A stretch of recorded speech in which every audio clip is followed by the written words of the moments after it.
A freezing mist rolled off the Atlantic, cloaking the sanctuary of eternal hope in Cape Town. Inside the massive cathedral, thousands of people stood shoulder to shoulder, their breath visible in the damp, cold air. They were all here for one reason. The seer, prophetess, Naomi, known to the masses simply as Mama Gaze. It was said her eyes were like X-rays, stripping away a person's skin to see the scenes hidden in their very marrow. But as a piercing scream suddenly cut through the hymns, a shadow of unease fell over the room. Zara, Naomi's high-ranking assistant, stumbled dramatically onto the stage. "A miracle," she cried out, her voice trembling with manufactured emotion. The blind man from the waterfront now sees. The crowd erupted in a roar of praise and celebration. But in the back row, a young woman named Maya narrowed her eyes. She had seen that blind man just yesterday, clear as day, reading a newspaper at a cafe in Sea Point. Doubt, as cold and unforgiving as the Cape Current, settled deep in her chest. This whole spectacle felt wrong, a carefully orchestrated play. But prophetess Naomi hadn't always been a wolf in sheep's clothing. The price of power, as she would learn, was steep. She grew up in a quiet village in the Eastern Cape, a girl of pure, unshakable faith. Her early life was simple, filled with prayer and genuine devotion. However, the silence of that humble life eventually became a burden. The world outside called to her, promising something more, something greater, seeking what she called a higher calling. She left her village and attended an elite spiritual summit in Johannesburg. It was there she met Bishop Vane, a man whose smile never quite reached his cold, calculating eyes. He saw her ambition, her hunger for influence. "Purity is for the poor," Vane whispered to her one evening, his voice like the rustle of dry leaves. "True power requires a transaction." That night, Naomi made a choice that would alter her destiny forever. She entered into a blood covenant, a dark pact shrouded in secrecy. She traded the fruit of her womb, her potential for a family, for a supernatural ability she craved: the serpent's sight. When she returned to Cape Town, her ministry exploded. Her new sight allowed her to perceive people's secrets, their fears, and their hidden pains. The crowds grew exponentially. Miracles, healings, and prophecies flowed from her stage. But beneath her designer robes and saintly smile, something fundamental within her was changing. She had made a deal, and the bill was coming due. Unbeknownst to her adoring followers, Naomi was no longer fully human. She was a deep-water hybrid, bound by her covenant to the mysterious and terrifying marine kingdom. Every midnight, as the city slept, she would leave her lavish mansion in Llandudno and slip into the freezing waves behind her estate. It was a ritual she could not escape. The moment the icy Atlantic touched her skin, a horrifying transformation began. Her legs would fuse together, forming a shimmering, scaled tail. Her skin would turn the deep, dark color of the midnight sea. She was now part of the midnight tide. Beneath the waves, she would swim to an underwater court, a gathering of other shadow pastors who had made similar pacts. This court was presided over by the formidable Sea Queen, a being of immense dark power. In this ethereal, subaquatic realm, these false prophets would exchange the life forces of their congregations, the hope, the very essence of their followers, for more influence, more wealth, and more dark power in the human world. Naomi, with her massive following and potent abilities, was the Sea Queen's favorite. But this favor came at a terrible price: the slow, piece-by-piece erosion of her soul. To tighten her grip on her congregation, Naomi introduced a new tool of control: the glass of truth. She presented these small, handheld mirrors to her church, claiming they were blessed, that they would reflect God's light into their homes. In reality, they were windows for her. At night, in the solitude of her mansion, she could peer through any of these mirrors. They were portals, allowing her to watch her followers in their most private moments. She observed their arguments, overheard their whispered confessions, and learned their deepest, darkest fears. This knowledge became her ammunition. One Sunday, she called a young man named Kylo to the front of the stage. He was pale and had been feeling unwell for weeks. Naomi stared at him with her serpent's sight, her voice hissing through the microphone. "Your light is fading, Kylo," she declared. her words echoing through the silent cathedral. Your internal clock is ticking toward zero. You will not see your next birthday unless you plant a seed of life.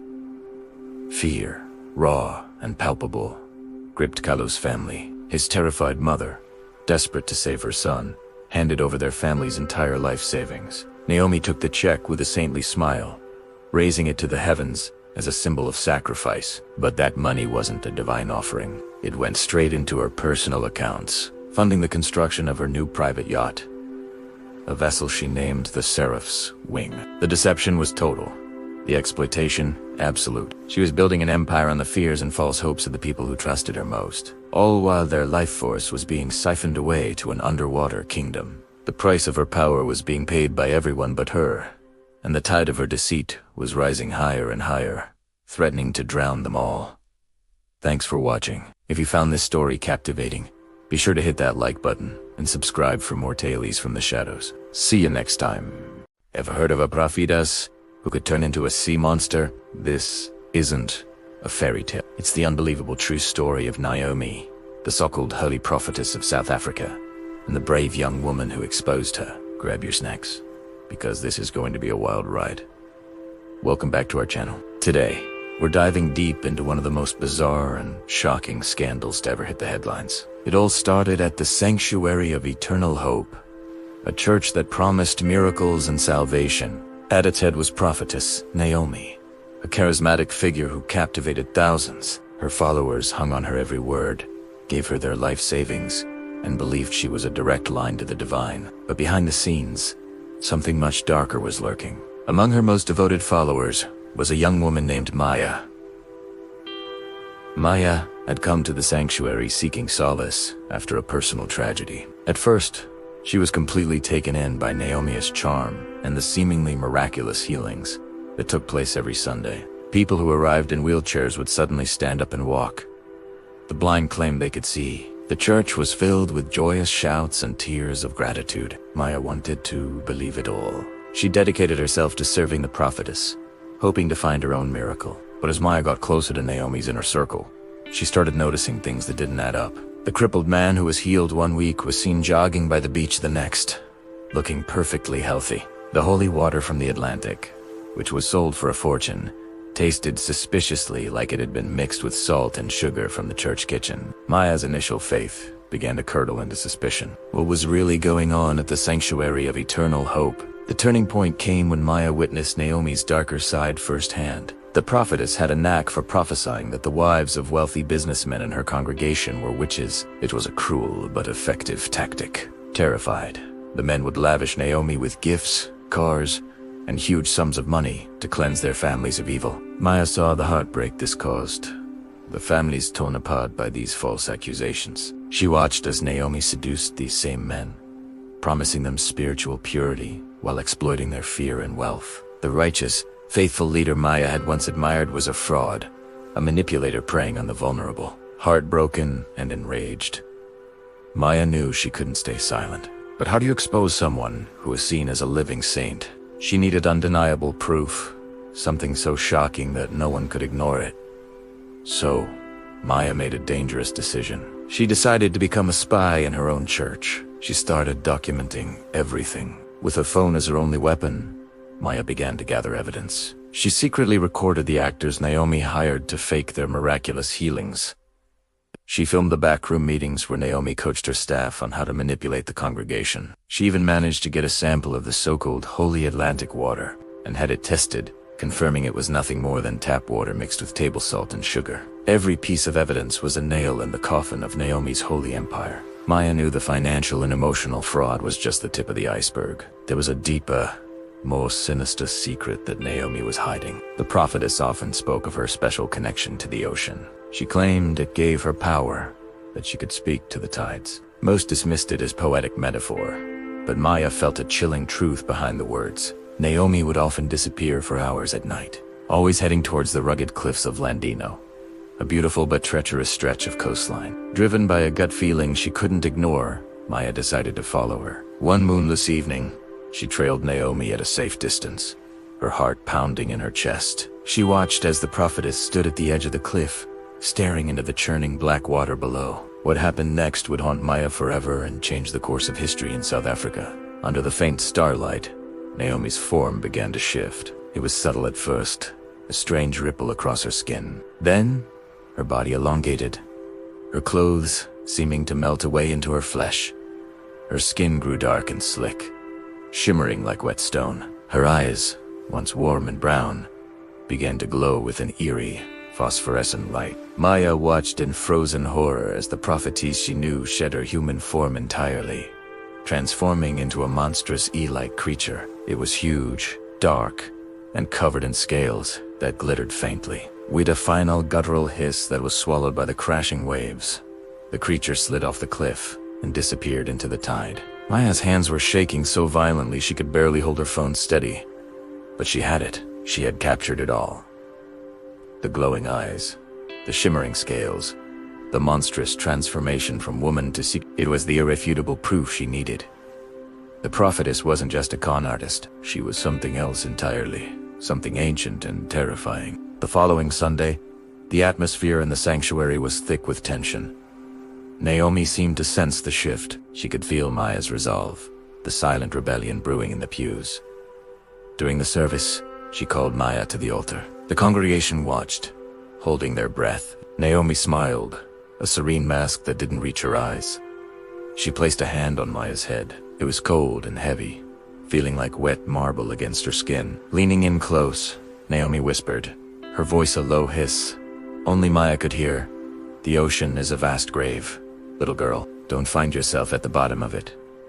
It wasn't a warning. It was a direct threat. It was the final confirmation Maya needed. There was no turning back now. That very night, Maya acted. She didn't flinch. She didn't hesitate. She sent the video footage and all the other evidence she had collected to every major news outlet in the country. She uploaded the video of Naomi's transformation to social media. And then, she waited. The explosion was instantaneous. The image of the holy prophetess turning into a horrifying sea creature went viral. It was on every screen, every news channel, every social media feed. The story sent shockwaves, not just through South Africa, but across the world. People were horrified, fascinated, and utterly bewildered. Was it real? Was it a hoax? The raw, shaky footage from Maya's phone felt terrifyingly authentic. The fallout for the Sanctuary of Eternal Hope was swift and absolute.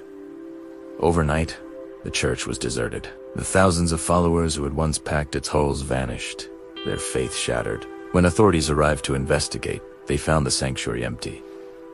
Prophetess Naomi was gone. The only trace of her was a mysterious trail of salt water leading from her office out the back door, a trail that ended abruptly on the pavement. She had simply vanished, perhaps back to the dark waters from which she came. In the aftermath, the church stood as a whole a monument to deceit. A few of the most devoted followers remained, lost, broken, and confused. They were the ones who had given everything, their homes, their savings, their families, for a lie. Maya stood before them, not as a leader, but as one of them.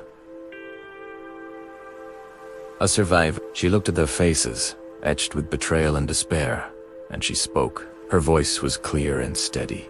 Don't let one monster steal your faith, sit old dem. True light doesn't hide in the dark water, and it doesn't ask for your last cent. It is free, and it is found in the truth. In that moment, Maya gave them something Naomi never could. Hope based not on spectacle and fear, but on resilience and truth. The story of Maya and the Sea Prophetess serves as a powerful reminder to question what we see, to seek truth, and to find strength not in charismatic leaders, but within ourselves and our communities.